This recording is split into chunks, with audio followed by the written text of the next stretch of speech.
যখন ২০-২৫ জন মানুষ নিয়ে মাইকে একটা হাতে নিয়ে মানে জ্বালাময়ী কথা বললে তো দেশ চলবে না ভাই, দেশটা অস্থিতিশীল পরিস্থিতিতে চলে যাবে। আর অলরেডি ছাত্র দলকে টার্গেট করে মারা হচ্ছে, এটা তো বোঝাই যাচ্ছে। কারণ মানে কয়েকদিন পরপরই নতুন নতুন করে আমাদের দলের এক একজন মারা যাচ্ছে, মানে ভালো ভালো যারা। ছাত্র দলের যদি আর কোনো একটা কর্মীও যদি গুম হয় বা খুন হয়, তাহলে এর দায়ভার সারা বাংলাদেশের প্রশাসনকে নিতে হবে।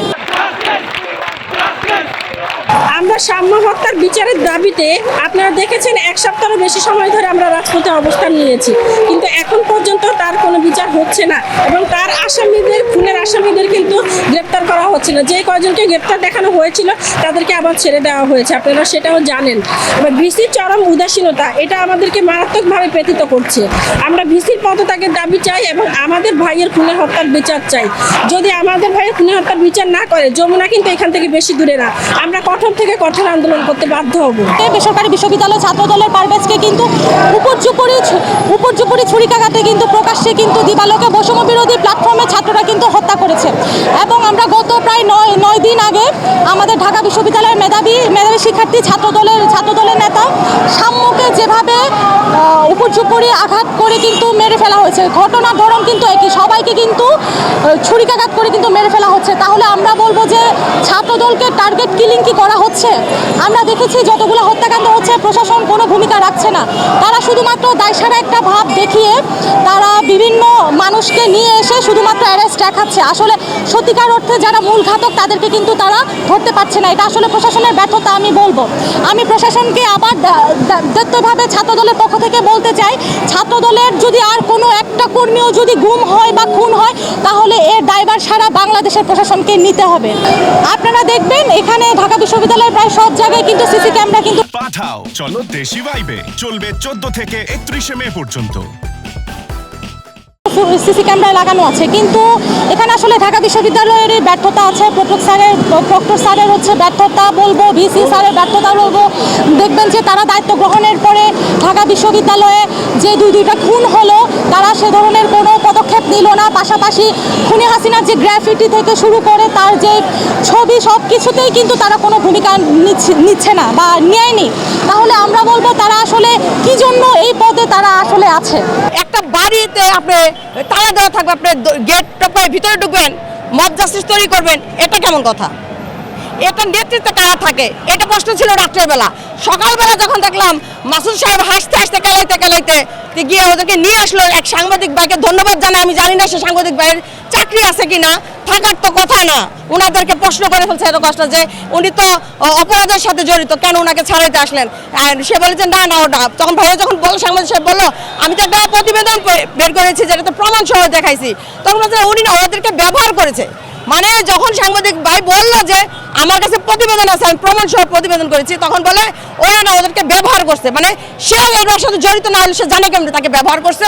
রাত্রেবেলা গ্রেপ্তার করছে, দুপুরবেলা গিয়ে সে হাসতে হাসতে কি খুশি তাদের, মানে জয় করে চলে আসছে। এটা কি শিক্ষা দিচ্ছে? যারা আছে কেউ বলছে তারা এই যে ফেসিবাদের সাথে লিয়াজু মেনটেন করার চেষ্টা করছে কোনো ধরনের ভাবে, সেই জায়গা থেকে কি বলবেন? ফেসিবাদ তারা কিছু শব্দ আপনার শেখ হাসিনা মানে সাবেক প্রধানমন্ত্রী দেখবেন কি সে কি বলতে জানেন? মানে তার দুঃখ, হ্যাঁ, স্বজন হারার যে বেদনা পৃথিবীর কারো নাই। কেউ বাবা হারায় না, মা হারায় না, অবশ্যই তার যে স্বজন হারাইছে সেটার বেদনা আছে, কিন্তু সেটাকে একবারে এমনভাবে ব্যবহার করছে যে সাধারণ মানুষ এই বেদনাটাকেই ঘৃণার ঘরে প্রত্যাখ্যান করছে। তো ওনারা সেম কাজটাই করতেছে। ওনারা কি আছে, ওনাদের সবই তো আওয়ামী লীগের। আর আওয়ামী লীগের পর তারা ছাত্রলীগ করতো, হুট করে 24 সালে জুন মাস পর্যন্ত যে ছাত্রলীগ করে সে হঠাৎ করে একবার হয়ে যায়। মানে এটা কি আলৌকিক কোনো ক্ষমতা আসছে, চলে আসছে, এবং 80% তো তারা ছাত্রলীগ থেকে আসছে। আমি ছাত্রলীগ থেকে আসাটাকে অন্যায় বলতেছি না, কিন্তু আপনি যখন কথা বলবেন উপর দিয়ে থু দিলে নিজের উপরে পড়বে, হিসাব করে কথা বলতে হবে। এবং তাদের যে নেতাকর্মী নিয়ে বা 4-5 জন নিয়ে দাঁড়ায় কোথাও, তার ভিতরে 2 জন থাকে ছাত্রলীগের, মিনিমাম 4 জনের ভিতরে।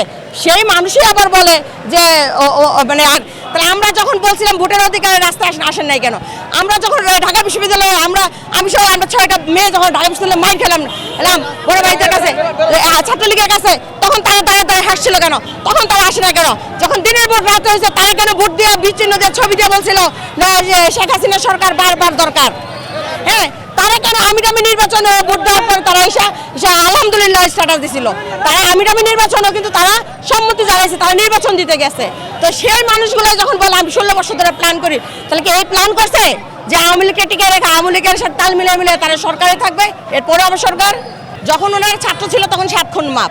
এখন কিন্তু তারা শুধুমাত্র ছাত্র না, তারা এখন কিন্তু একটা রাজনৈতিক দল। একটা রাজনৈতিক দলের বেশ কিছু নিয়ম মেনে চলতে হয়।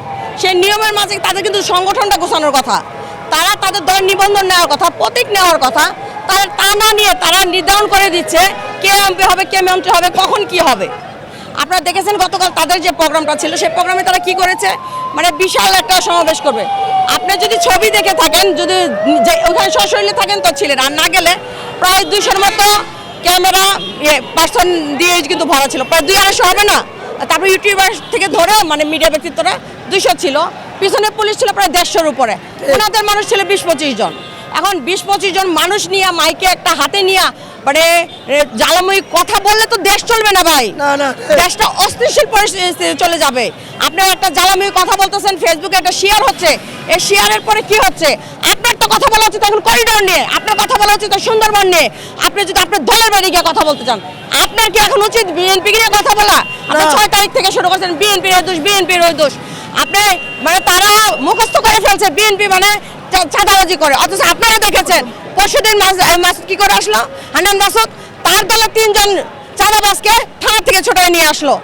2 দিন হয়নি দলের বয়স, এখনো নিবন্ধন নেন না আপনারা, একটা টার্ম ক্ষমতায় ছিলেন না, আপনাদের 20 জন কর্মী নেই, তার ভিতরে 3 জনই ছিনতাইকারী। আমাদের পারভেজকে মেরে ফেললো ওনার দলের লোকজন। তো ওনারা বড় বড় কথা অন্যকে না বলে নিজেকে সংস্কার, তারা নিজেদের সংস্কার করে না, তারা বিএনপি কিভাবে সংস্কার করবে? বিএনপির দলের অভিভাবক আছে, অভিভাবক ছাড়া তো বিএনপি না। আর আপনারা সবাই অভিভাবক, মাশাআল্লাহ, আপনাদের জন্য দোয়া করি। কথা বলে এবং আপনি দেখবেন যে তারা বিভিন্ন সময় সিনিয়র জুনিয়র কিচ্ছু মানে না, সিনিয়রদের নিয়ে এমনভাবে কথা বলে মনে হয় কি মানে ওনারাই কিছু একটা করে ফেলছে, যারা কিছু হয় নাই। তাদেরকে মানুষ যেখানে মাথায় তুলে রাখতো, তারা সে মাথা থেকে আস্তে আস্তে নামা শুরু হয়েছে। নামতে নামতে কত দূর যাবে এটা তাদের কর্মের উপরে নির্ভর করে। আমি চাই না, আমি ব্যক্তিগতভাবে চাই না একটা দেশ এরকম একটা গণঅভ্যুত্থান হওয়ার পর যারা নেতৃত্ব ছিল তারা মানে বিলীন হয়ে যাক, তাদেরকে মানুষ ঘৃণা করুক, এরকমটা না হোক। অবশ্যই নিরাপদ না, যে কোনো সময় যে কোনো কেউ মারা যেতে পারে। আর অলরেডি ছাত্র দলকে টার্গেট করে মারা হচ্ছে, এটা তো বোঝাই যাচ্ছে। কারণ মানে কয়েকদিন পরপরই নতুন নতুন করে আমাদের দলের এক একজন মারা যাচ্ছে, মানে ভালো ভালো যারা। অবশ্যই প্রশাসনকে দায়ী করছি। প্রশাসন যদি সজাগ হতো তাহলে তো এরকম কোনো ঘটনা ঘটার চান্সেসই ছিল না। প্রশাসনে তো কোনো মাথা ব্যথাই নেই আমাদের নিয়ে। এই যে আমরা যে এত প্রত্যেকদিন যে আন্দোলন করতেছি, ওরা তো মানে ড্যাম কেয়ার ভাবে চলে যাচ্ছে।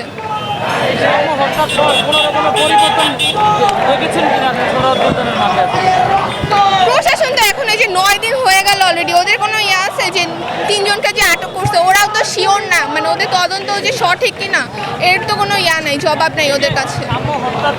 জি, যেখানে তাকে মেরে ফেলা হয়েছে সেই জায়গায় কোনো পরিবর্তন এখন মধ্যে আসছে কিনা 9 দিনের মধ্যে? তেমন কোনো পরিবর্তন তো দেখতেছি না আমরা। ওই জায়গায় কোনো পরিবর্তন এখনো হয়নি। না, অবশ্যই হয়নি, না হলে তো